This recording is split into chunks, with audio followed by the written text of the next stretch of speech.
देखो वेदांत की प्रक्रिया है वो साधन रूप नहीं है, प्रमाण रूप है। साधन प्रक्रिया धर्म है, उपासना है, योग है, समाधि है, असंगता। हम्म असंगता है, दृष्टा दृश्य विचार है।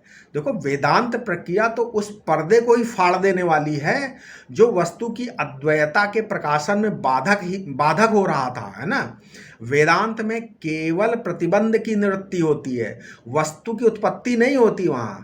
तो क्या हुआ, ब्रह्म को समझने के लिए दो और दृष्टियां बताई। क्या क्या है, पहला तटस्थ लक्षण, दूसरा स्वरूप लक्षण। तो लोक प्रसिद्ध अनुभव का अनुवाद बताते हुए श्रुति ब्रह्म का तटस्थ लक्षण बताती है। तैतरीय श्रुति यतो वा इमानि भूतानि जायन्ते, है ना। इसको सूत्र रूप में बोला गया ब्रह्म सूत्र में, जन्मादस्य यतः, ठीक है। और स्वरूप लक्षण के रूप में श्रुति क्या है, सत्यम ज्ञानम अनंतम ब्रह्म।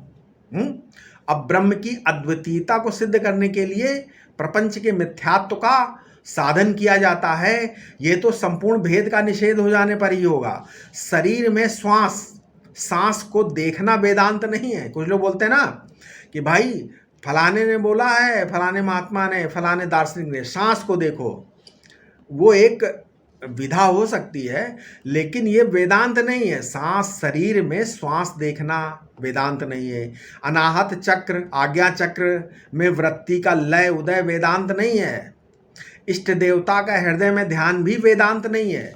साधन की प्रक्रिया दूसरी चीज है और प्रपंच के मिथ्यात्व का साधन दूसरी चीज है ना।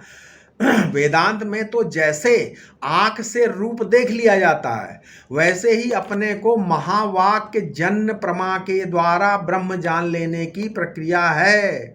इसमें दोहराना या अन्य किसी साधन की अपेक्षा ही नहीं है। अपने को ब्रह्म जान लेने मात्र से, अर्थात प्रपंच के प्रकाशक को प्रपंच का अधिष्ठान अनुभव कर लेने मात्र से प्रपंच मिथ्या हो जाता है। वेदांत ये चाहता है कि आप शांति समाधि से ऊंचे ऊपर उठो, है ना, वरना आपका अज्ञान नहीं मिटेगा। हम तो असंग साक्षी से भी ऊपर उठने को कहते हैं। आप अच्छा है, आप असंग साक्षी बन गए, उसके ऊपर उठो। आप गुफा में कैदी बनकर न रह जाएं। असंग साक्षी को कैसे ब्रह्म के रूप में जानना पड़ेगा।